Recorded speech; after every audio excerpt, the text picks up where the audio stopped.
Welcome to Sacred Pulse Times, the heartbeat of breaking news in Christian community. If you're new here, don't forget to like, subscribe, and click the bell so you never miss a pulse from the global Christian community. Breaking from the heart of Vatican City, white smoke has risen, and history has spoken. The conclave is over, and the world welcomes Pope Leo XIV, formerly known as Cardinal Robert Francis Prevost. But who is he? And what could his papacy mean for the Catholic Church in these trying times? Stay with us as we unveil 10 fascinating things you must know about the newly elected Supreme Pontiff, a man set to lead over 1.3 billion Catholics into a new chapter of faith, reform, and revival. Number 1. The name Leo XIV echoes strength and renewal. When Cardinal Robert Francis Prevost emerged from the Sistine Chapel balcony as Pope Leo XIV, it wasn't just a name, it was a prophetic statement. In invoking Leo, he aligns himself with two monumental figures in papal history. First, Pope Leo I, also known as Leo the Great, who defended the Church's doctrinal unity during the collapse of the Western Roman Empire. He famously faced down Attila the Hun with nothing but prayer and presence, securing peace without violence.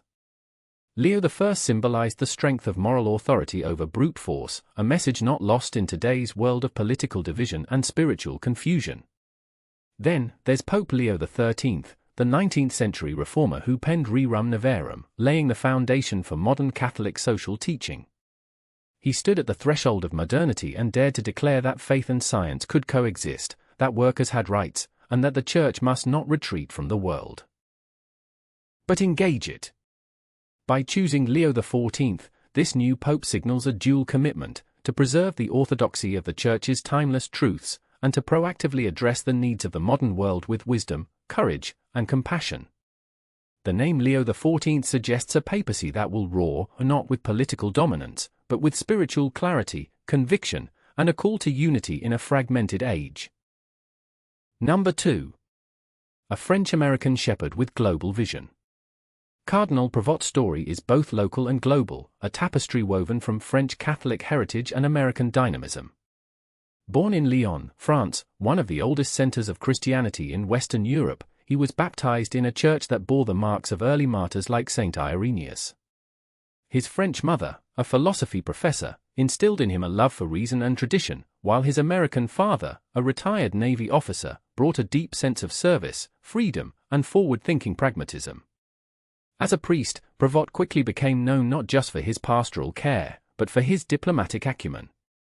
He served in Africa during the Rwandan reconciliation efforts, in Asia during interfaith peacebuilding, and most recently in the Middle East, advocating for persecuted Christians and engaging with Islamic scholars.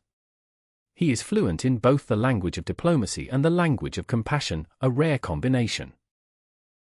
His global assignments have earned him respect not just within the Curia, but among religious leaders, secular governments, and lay movements alike. Leo XIV is not simply a European pope. He is a global shepherd, with a heart that beats for the world, and a pastoral vision that includes both the peripheries and the pulpits of power. Number 3. Trained by Jesuits, inspired by Benedictines. Leo XIV's intellectual and spiritual formation is a marriage of rigor and contemplation. He was educated by the Jesuits, the scholarly order founded by Saint Ignatius of Loyola, known for forming popes, scientists, and saints.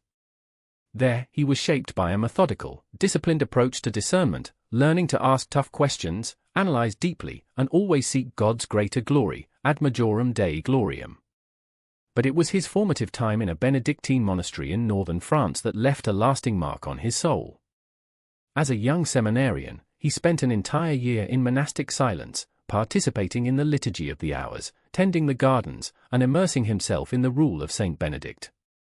He has often said, the Church needs both the Ignatian lamp and the Benedictine stillness to see clearly and walk humbly. This dual influence has birthed a pope who is both a man of action and a man of deep silence. Capable of hosting interfaith summits one day, and retreating to private prayer the next. In an age of noise and distraction, Pope Leo XIV stands as a contemplative in action, reminding the faithful that holiness is not confined to cloisters or committees, but found in the balance of intellect, humility, and surrender. Number 4. A quiet fighter against clerical abuse. While he never courted headlines, Cardinal Prevost, now Pope Leo XIV, has long been one of the most quietly effective reformers in the Vatican when it comes to addressing the scourge of clerical abuse. During his tenure as prefect of the Congregation for Bishops, he made a point of listening not just to reports, but to survivors themselves. In private meetings, often unannounced, he sat with victims in Poland, Chile, Ireland, and his native France, praying with them, hearing their pain, and vowing change. Behind closed doors, he consistently championed reforms that emphasized lay participation in oversight, mandatory reporting protocols, and zero-tolerance policies, sometimes in defiance of internal opposition. He resisted the temptation to shield clerical reputations, choosing instead to prioritize transparency, healing, and justice. His work helped influence the 2019 Vatican document Vos Estis Lux Mundi, but he pushed for further amendments, calling for stronger global implementation, local cultural sensitivity, and victim-centered reconciliation. Now as Pope Leo XIV, the global Church can expect continued momentum toward accountability, prevention, and pastoral healing, driven not by public pressure, but by a deeply personal commitment to protect the vulnerable and restore trust where it has been most broken. Number 5. He speaks 6 languages, fluently. Pope Leo XIV brings a polyglot precision to the papacy rarely seen in recent memory. Fluent in French, English, Spanish, Italian, German, and Latin, he is uniquely equipped to preach, teach, and pastor in the heart languages of over 70% of the world's Catholic population. Whether addressing migrant workers in California, seminarians in Rome, bishops in Munich, or indigenous leaders in Latin America, he does so without the filter of translation, and with a pastoral tone that is authentic, immediate, and personal. His homilies blend poetic cadences with theological clarity.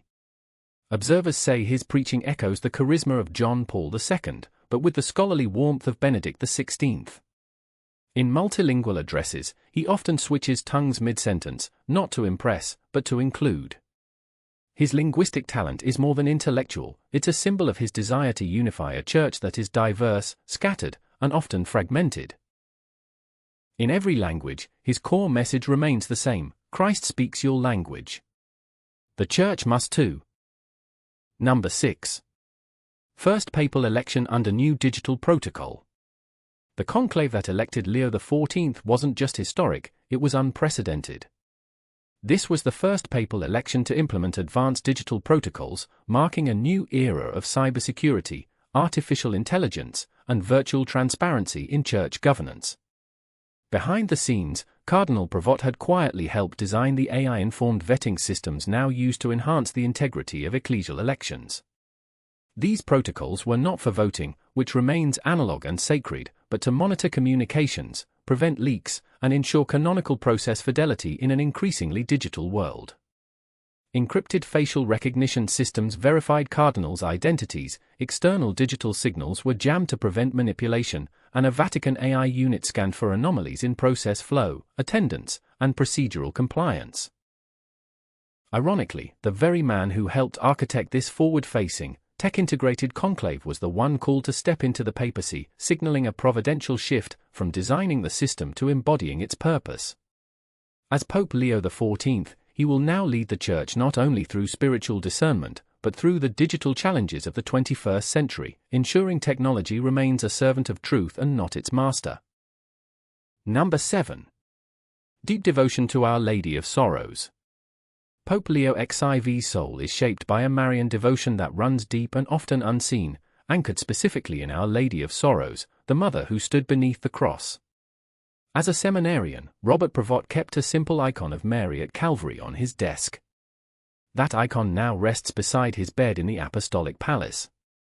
To him, the Mother of Sorrows is not only a theological figure, she is a companion in grief, a model of courage, and the Church's silent strength in times of darkness. His episcopal motto, Per crucem ad lucem, through the cross to the light, is more than poetry. It reflects a deeply contemplative understanding of redemptive suffering, that the Church, like Mary, must not run from pain, scandal, or sorrow, but must stand firm, faithful, and watchful, trusting that resurrection always follows Golgotha. In homilies and writings, he often reminds the faithful that Christian hope isn't optimism. It is the hard-won clarity that comes from standing at the cross and still choosing love. Pope Leo XIV's devotion to Mary under this title is a roadmap for his papacy, not triumphalism, but compassion forged in silence, clarity forged in trial, and a mother's strength beneath the world's brokenness. Number 8. A papal vision centered on youth and the marginalized.